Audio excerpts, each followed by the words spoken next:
हेल' लोगोफोर खुलुमबाय आरो नोंथांमोनखौ बयखौबो गिबियावनो एबाउट बड' सेलेब्रिटिस इउटुब चेनेलावहाय बरायग्रोनानै लाग्रोनाय जाबाय लोगोफोर नोंथांमोना गोबाव समनिफ्रायनो नायनो थाखाय नेनानै थानाय थैनि गाब आबुं बर' सावथुननि पार्ट 8 खौथ' नोंथांमोना नायखांखाबायानो जानांगौ।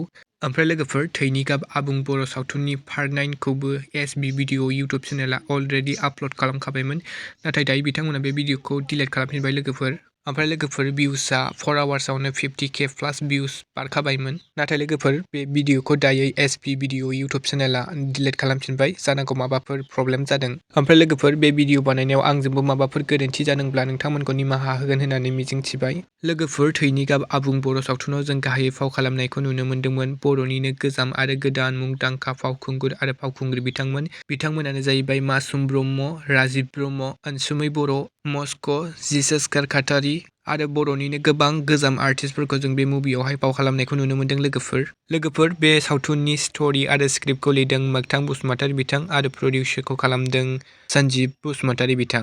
ओमफ्राय लोगोफोर थैनि गाब आबुं बर' सावथुननि पार्ट 8 खौ नोंथांमोना सोर सोर नायखांखो आरो नायनानै माबायदि मोनखो कमेन्टआव खोन्थाहरनो दाबावदो लोगोफोर। आरो आसा खालामो थैनि गाब आबुं बर' सावथुननि पार्ट 9 खौबो एसबि भिडिअ इउटुब चेनेला थाबैनो आपल'ड खालामफिनगोन। ओमफ्राय लोगोफोर नोंथांमोना थैनि गाब आबुं बर' सावथुननि पार्ट 9 खौ नायनो थाखाय एक्साइटेड जानानै दं नामा? कमेन्ट खालामहरदो लोगोफोर आरो नायनो थाखाय एसे नेनानै थादो लोगोफोर, ना मा होनो? स' लोगोफोर दिनैनि सर्ट आपडेटआ बेनोमोन। नोंथांमोना भिडिअखौ नायनानै मोजां मोनदोंब्ला लाइक खालामबानो जाबाय आरो सोरबाफोर चेनेलाव गोदानै फैदोंब्ला साबस्क्राइब खालामना होबानो जाबाय। स' लोगोफोर गोजोन्थों एन्ड थेंक्स फर वाचिं।